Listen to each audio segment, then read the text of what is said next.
السلام عليكم ورحمة الله وبركاته. ان شاء الله النهارده هنعمل مع بعض بيتزا السمبوسك او الجلاش. هنعمل مع بعض ميكس ما بين الجلاش والسمبوسك بطريقه سهله سريعه، وكمان هتعمل معاكي كميه كبيره. وتعالوا نشوف مع بعض المقادير وطريقه التحضير. يلا نبدا مع بعض. بسم الله. انا عندي هنا لفتين من السمبوسك والجلاش، نص كيلو من السمبوسك ونص كيلو من الجلاش، لان انا هعمل صينيه كبيره. بعد كده قطعتهم بالسكينه، اخدت جزء من السمبوسك وجزء من الجلاش وبدات ان انا اقطعه بالسكينه شرايح زي ما انتم شايفين كده. وحضرت الحشوه بتاعتي، عندي ميكس جبن، وعندي كمان التسقيه بتاعتي او الماده الدهنيه اللي انا هسقي بيها، وعندي كمان الحشوه بتاعتي فيها صدق وبسطرمه وزيتون وفلفل رومي وطماطم، وممكن تضيفي كمان فلفل الوان، ولو حابه كمان تضيفي فلفل حار زي ما انت حابه. هنا عندي كميه الجلاش والسمبوسك، هبدا ان انا اقسمها على جزئين، جزء في ارضيه الصينيه وابدا ان انا اسكنه بايدي كده واوزعه كويس لغايه ما اتاكد ان الصينيه كلها اللي قدامي اتغلفت من نص الكميه بتاعت السمبوسك على الجلاش. ينفع اعمله سمبوسك بس، ينفع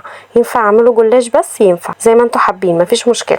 بس انا عملت النهارده سمبوسك على جلاش ليه؟ عشان يطلع طري على مقرمش، يعني الاتنين مع بعض، لان طبعا انتوا عارفين الجلاش طري عن السمبوسه، فخدي بالك من الخطوه دي. لو حبيتي انك تعملي سمبوسك لوحده هيطلع مقرمش شويه، فمن الاحسن انك تعمليه يا جلاش كله يا جلاش على سمبوسك زي ما انا ما عملت النهارده. انا بعد ما وزعت نص الكميه في الصينيه بدات ان انا اسقيها بالتسقيه اللي عندي دي. اللي انا بسقيه ده ايه؟ 3 كوبايات من اللبن، وكمان معلقتين كبار من الزبده، وسيحتهم على النار، وملح وفلفل ورشه سكر وبيكنج باودر معلقه صغيره. بدات ان انا اقلب كل المكونات دي على النار تقليبه سريعه كده لغايه بس ما الزبده تسيح. وحطيت كمان بيضايه، بعد ما بتبقى دافيه ضفت بيضايه وقلبتها كويس كده. ده خلطه التوريق بتاعتي اللي انا هسقي بيها الشرايح الجلاش والسمبوسه. بعد ما سقيت اول طبقه، بعد كده نزلنا بالحشوه. الحشوه زي ما قلنا فيها فلفل وطماطم وزيتون وبسطرمه وصدق. حطي اي حشوه تعجبك، ممكن تحطي عصاج قطع فراخ، او ممكن تضيفي عصاج اللحمه المفرومه، ممكن تعمليها ميكس جبن بس او صدق بس زي ما انت حابه، المتوفر عندك اعملي. عملت هنا فردت الحشوه بتاعتي في الصينيه، وعملت جزء صغير كده زي ما انتم شايفين. بصوا انا بضيف عليه الجبنه، جزء صغير فيه زيتون بس، عشان في اولاد عندي ما بيحبوش ياكلوا الصدق والطماطم والحاجات دي، فعملت لهم ميكس زيتون على جبن لوحده، جزء صغير من الصينيه. بدات ان انا اضيف بقى الجبنه ميكس الجبن على وش الحشوه كده من فوق، دي رومي على موتزاريلا على شيدر. بدات ان انا افرد الجبنه كده رشها على الوش، وبعد كده هنبدا نغطي ببقيه كميه الجلاش والسمبوسك الباقيين عندي اللي احنا قسمناهم من الاول. هنغطي الحشوه ببقيه كميه السمبوسك والجلاش، ونسكنها كويس في الصينيه، ونقفل تماما على الحشوه، ونبدا ان احنا نرجع نسقي تاني من خليط التسقيه اللي عندنا. لو اتفضل عندك شويه جبن زي ما اتفضل كده عندي، ضفتهم كده على الوش سريعا. بعد ما سقيناها هندخلها على فرن سخن. اول ما تاخد لون ذهبي فاتح من تحت خالص من الارضيه بتاعت الصينيه، هتعرفي ازاي ان هي اخدت لون ذهبي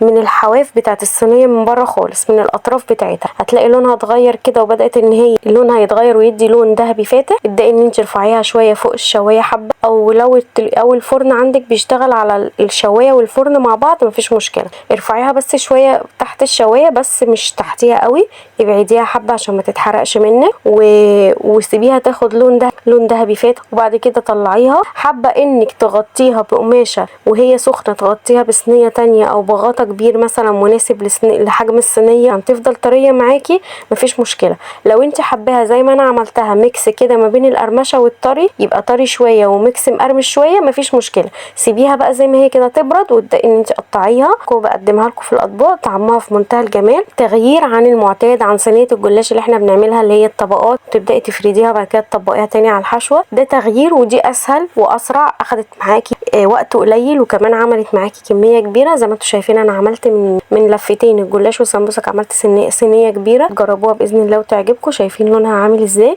في منتهى الجمال، كانك بتقطعي قطعه بيتزا. ريحتها حلوه، كانت ريحتها جميله جدا وهي بتتخبز، عاطيه لون ذهبي حلو. وزي ما قلت لكم ميكس القرمشه على الطري، ميكس كده ما بين القرمشه والطراوه اللي في القطعه اللي انتي بتاكليها، طعمها في منتهى الجمال. لو عجبكم الفيديو ما تنسونيش في اللايكات والاشتراك وتفعيل زر الجرس عشان الكل يستفاد وتوصل لكم وصفاتي اول باول. وان شاء الله نتقابل مع بعض في فيديو جديد ووصفه جديده. والسلام عليكم ورحمه الله وبركاته.